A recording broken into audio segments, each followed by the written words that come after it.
Hey, what's up, Paulie? So, yeah, man, I know you have a theory. Everyone has your theory, by the way. Just to let you know, in crypto, everyone has the exact same thesis, which is they hold a coin or a group of coins, and then they hold it through a bear market. And then years pass. Now, in your mind, it's still new, right? You're like, oh, it hasn't hit potential. But if you watch my videos, I know you do. You know, I start categorizing stuff by cycle 1, 2, or 3 coins, cycle 1, 2, or 3 narratives as well that appear. What happens is people, let's say you bought into like, could be like, Chainlink last cycle, or Hex, or Uniswap, or gaming, or Metaverse, man. They were all cycle 1 coins. Last cycle, they had the first narrative appeared. Now, a lot of the people holding DeFi, for example, they are still believing in them to research. And by the way, it's not just them. In 2017, people bought XRP for the payment solution narrative, and they held it through 2018, 2019, 2020, and they believed it was going to resurge in all these, right? So I'm not discriminating at all. Every coin goes through the same thing, man. And basically the market moves on. Product market fit changes. And what is product market fit? Just people like, man, it's more random than we think. It's just people decide, hey, this thing's cool. Money can be made here. And then retailers do make money.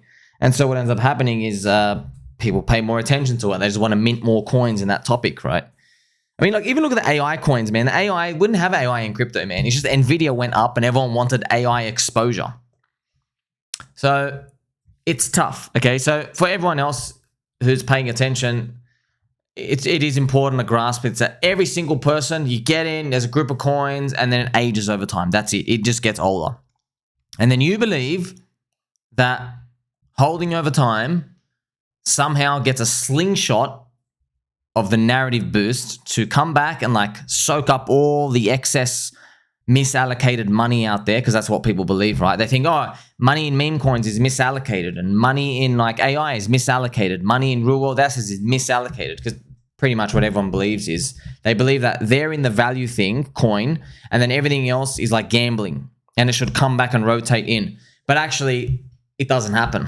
Actually, what happens is a new thing appears again, a newer thing once again, and trumps everything. And money, on average, rotates into that. Now, it doesn't mean older coins die per se. It's just that you get diminishing gains. And this is why crypto is really difficult when people just keep minting shit coins over and over and over again, which is, it's a free market, it's a free world, but now it's getting easier and easier to make coins. That's why it's not easy to just make communities, is it? It's really hard, and it takes time.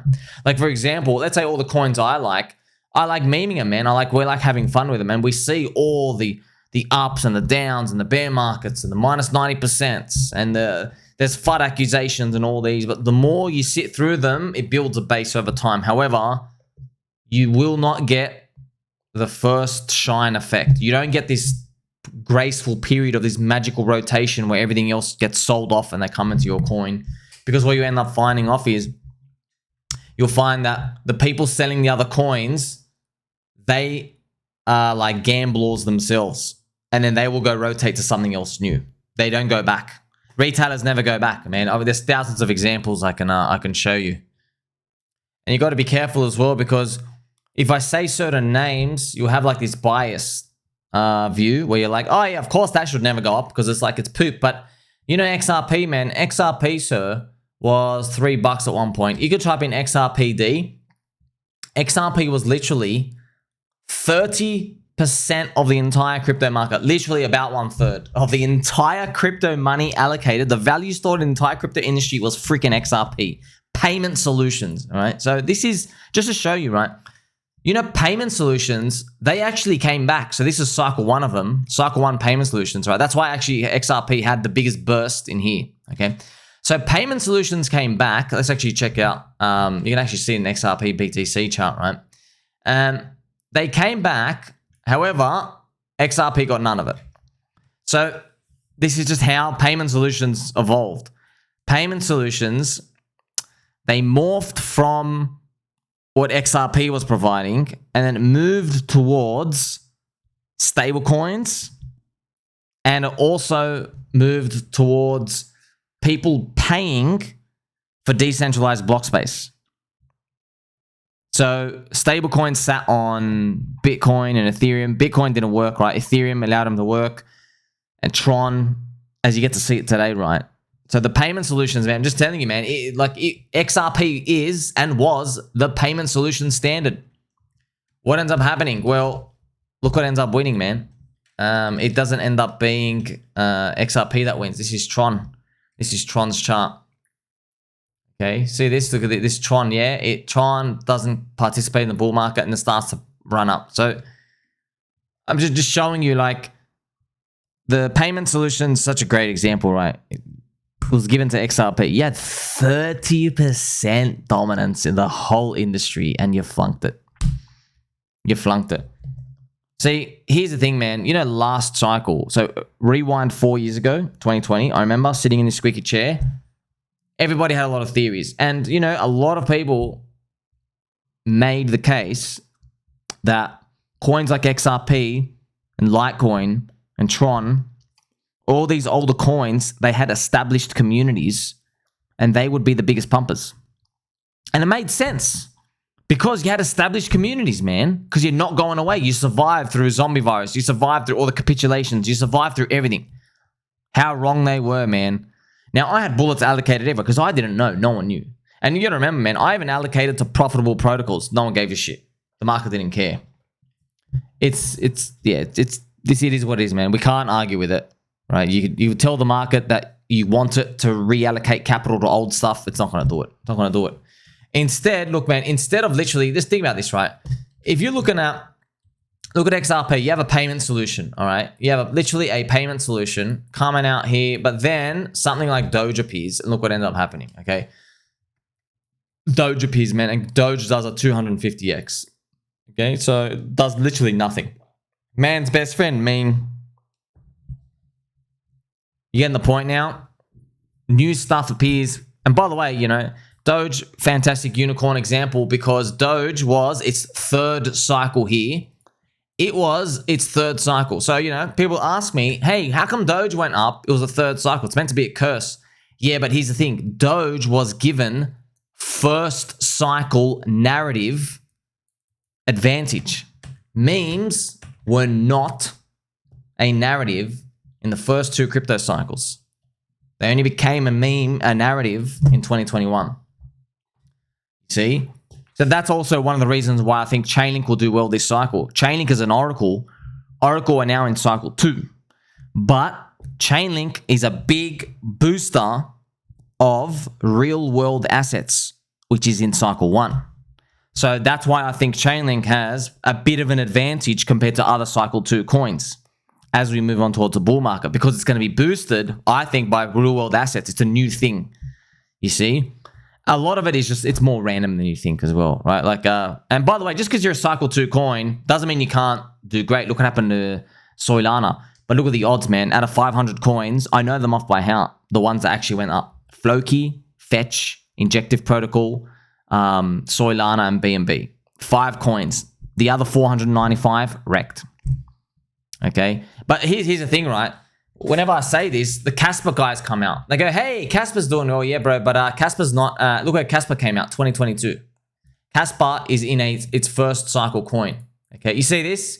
Whee! There's just no bad memories, right? Yeah, man, look, it would be, in a nice world, we all rotate back to the old stuff. But actually, as each cycle goes on, the correlations become heavier as your coin gets older. Your liquidity is just tied more to Bitcoin and Ethereum. You're growing with the industry. So it's getting tougher and tougher. That's why if you look at my Others BTC chart, which is right here, Others BTC, it is growing over time. You can actually put on a log chart. See our Others BTC, it is growing over time. It's showing you that altcoins are gaining over Bitcoin over time. But once again, you know, which altcoins? Because the constituents of all the coins is shifting. It's shifting aggressively every few years. Like, for example, Hex used to be 40 billion part of that index. Now it's only 500 million. It's down 99% weight.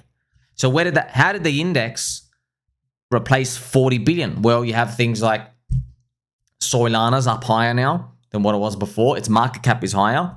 You have AI coins now exist. So AI coins went from 0 to now existing. They've taken market share. You have layer 2 chains that have existed, right? They've taken market share. You have meme coins. Pepe took like 4 billion. Dog with Hat takes like 2 billion. You see that? So they're all adding themselves. They're all the new stuff, the new pricing, right? And then it's going to shift again. And everybody holding them now, they think they're immune forever, and they're probably going to buckle it in the next few years as well as everything happens. So look, it is tough. It's nearly impossible. That's why I'm obviously not financial advice, but I'm just really ready to accept whatever happens. Okay. I'm not selling anything. I don't have any like, oh, here's sign up to my leverage train. I don't have any of that. I'm just like, hey, it's more random than people think. We can try to align ourselves with like where product market fit we think is going. Yeah, man, people still love meme coins. I know, yeah. Oh, meme coins are down. Guess what? Every coin's down, man. Matic's down 88%. Cordanza is what, down 90%. They're all everything's down, right? So it is random. We know it's random, but we can still try to put at least a method to the madness when it comes to that. You know, like trying to find information and symmetry and all this other stuff. But ultimately, people have got to make money.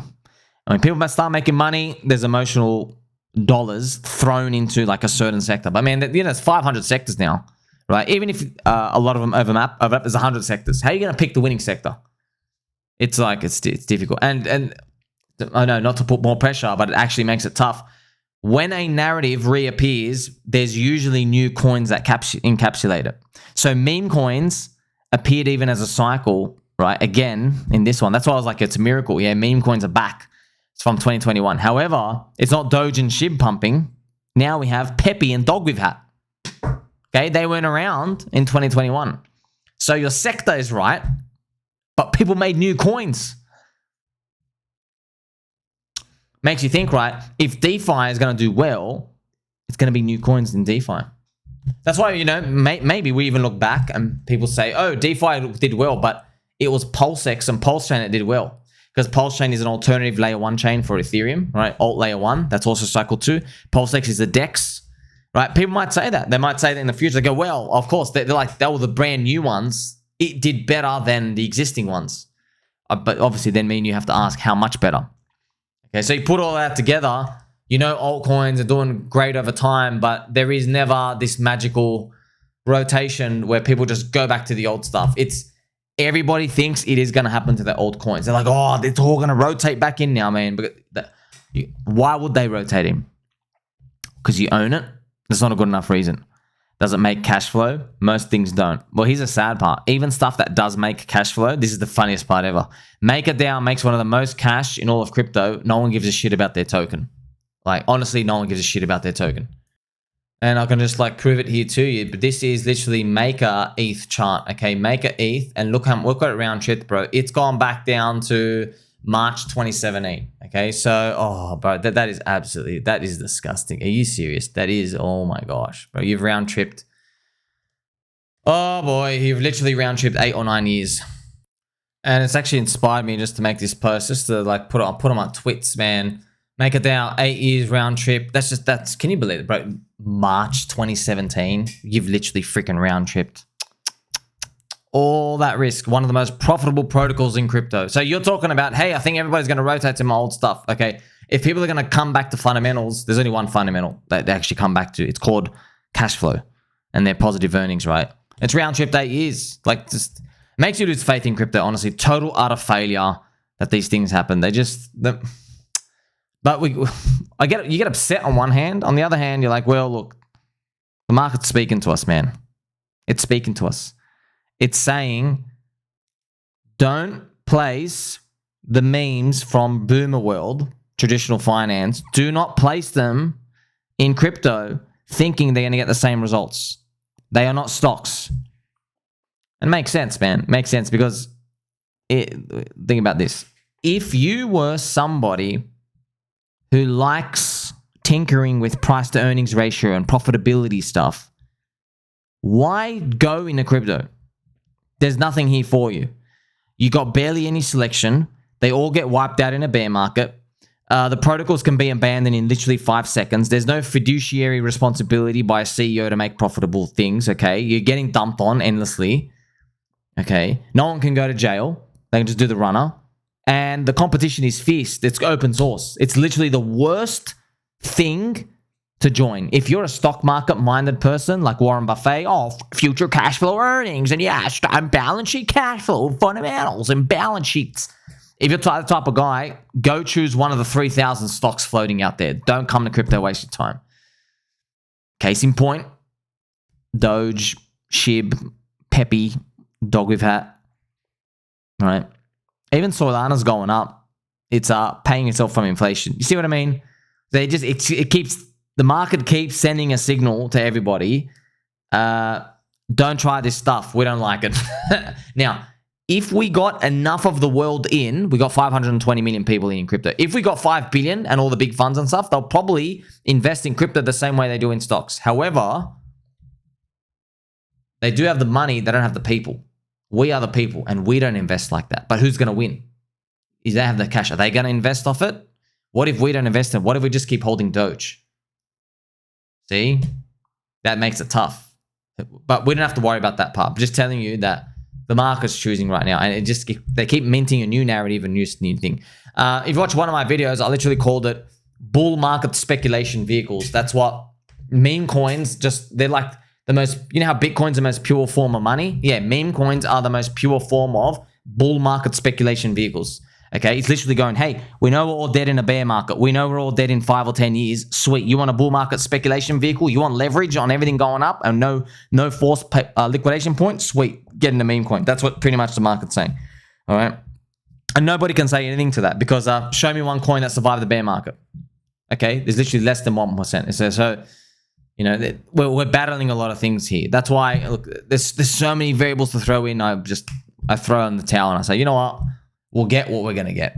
That's it. We'll get what we'll get. And the next thing that's coming is probably unpredictable. But at least you get to see, right? Betting on or hoping for this like grand return back to my old bags and stuff. You know, you're going to see that, don't you? You're going to see that in Bitcoin. Bitcoiners are going to be saying that. And then each cycle, the dominance is going to keep dropping. They're going to be saying, oh, they're all going to sell all the shit coins. They're going to finally come back to my Bitcoin. We'll see about that, man. We'll see about that. The new cohort of people coming in, I don't think they place as much importance of that Bitcoin narrative as they do. But that's a story for another time. Like, subscribe, bell button, or catch you in the next one.